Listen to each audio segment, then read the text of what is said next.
Hey everyone, Colleen Patrick-Goudreau here, author, animal advocate, and host of all-inclusive vegan trips around the world, to Italy, to France, to Vietnam, to Thailand, to Rwanda. We've got an amazing trip to Rwanda coming up.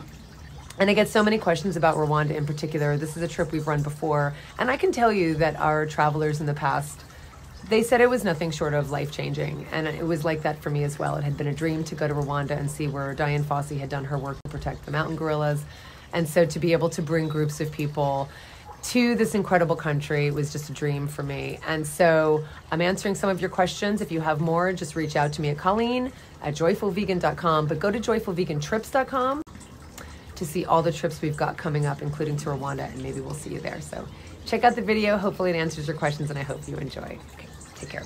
I consider it such an honor and a privilege and a pleasure to answer questions about this beautiful country we've been to several times now.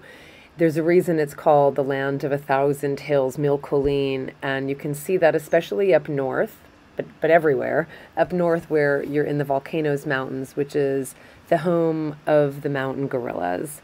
I thought I would just go right to the mountain gorillas to start with, because that's the reason most people go to Rwanda, even though there's so much to see there. And so you can see we're in the bamboo forest, which is the habitat of the mountain gorillas. And once you cut through the bamboo forest, and this was the first time we were trekking to go find the mountain gorillas. This was back several years ago, and the first thing we encountered upon entering where they decided to hang out after moving on from their nest from the night, the first thing we encountered was this beautiful young gorilla just swinging in to greet us. Hello. I mean, what an entrance, right?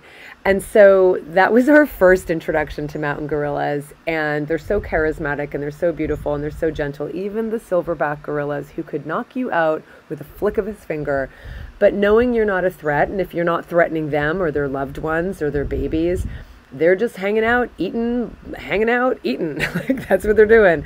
And you have the privilege of just watching their beautiful behavior. And of course, they're such close relatives to us. And the babies, of course, they do like showing off a lot more. And I'm going to be really honest. My face looked like this the entire time, the first time I saw the mountain gorillas.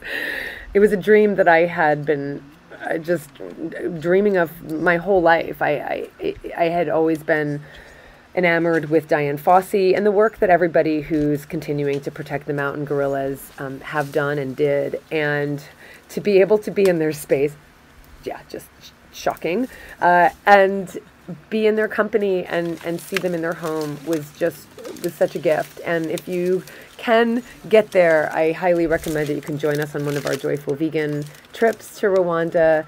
We've taken several groups there in the past, and we're going again.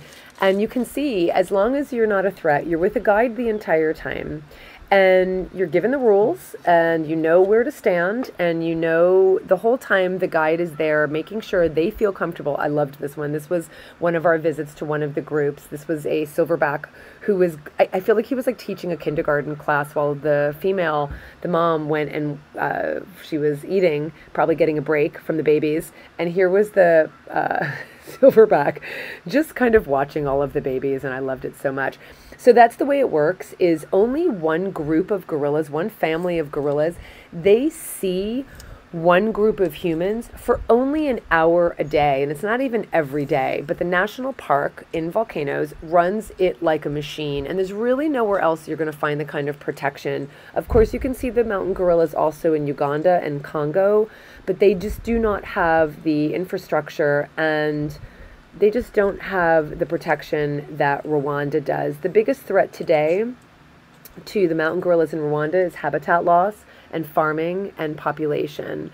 And in Congo especially, you still have a lot of poaching. Not only, they're not necessarily poaching the gorillas, but they're poaching wild animals in the forest, and the gorillas are usually the victims of the traps and the yeah, and the traps. And so they're usually harmed because of it. I loved this here. Here was one of our guides. The machete he's holding is to cut through all of the brush, because you have to get through this brush to get to where the gorillas are. I love this little sexy mama. She's just hanging out, sexy mama.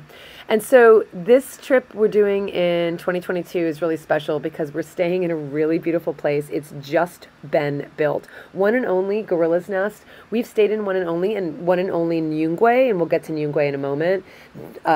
So One and Only is an incredible hotel chain, and they just built this sustainable accommodations in the Volcanoes National Park. And so this is what you will see, and this is where you will stay. That will be one of your accommodations when you come and visit. And then on the trip, we go down south, and listen, you have to listen to this chimpanzee. This was our first visit to Nyungwe, and doing the trek down to see the chimpanzees is a completely different experience. We stay also at a One and Only on a tea plantation in the forest of Nyungwe. So there's 4 national parks. It's probably 5, I think, but there's 4 that people now visit in Rwanda. Volcanoes National Park, I already mentioned. That's where the mountain gorillas are. Nyungwe National Park, which is where the chimpanzees are. And there's a couple others. And this is where we stay to go for the chimpanzee part of our trip. Just quite different and quite energetic. It's a much different experience when you go and trek to find the gorillas. But one of the things about Rwanda that I love so much is what you don't get when you go to something like a Botswana safari or Tanzania or Kenya, is that you really get to connect with the people. We spend a couple days in Kigali. We do go to the genocide memorials. And then when we're up in, this was so much fun, when we're up in Volcanoes, there was a student dance group. Let me see if you can listen to the music here.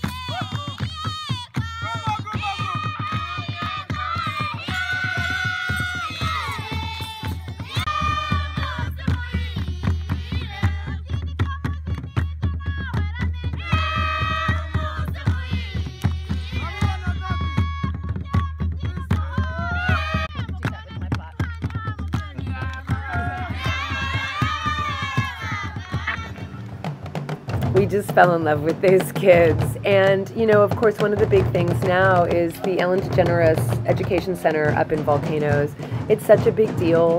This education center will not only help preserve the future for mountain gorillas up in Volcanoes, but also just provide a place for education and inspiration for local Rwandans. And that's such a huge, important part. And that is one of the things we'll be doing on our trip to Rwanda, is going to the new Ellen DeGeneres Education Center up in Volcanoes, and we'll be getting a behind-the-scenes tour. It's just such a privilege, and I'm so grateful to someone like Ellen DeGeneres, who has the resources and the means to be able to provide support for this country. It is the most beautiful country with the most beautiful people.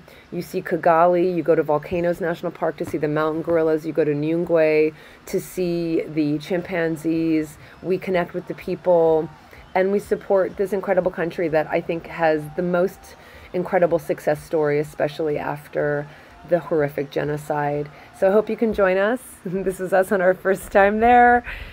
And just go to joyfulvegantrips.com and book your trip.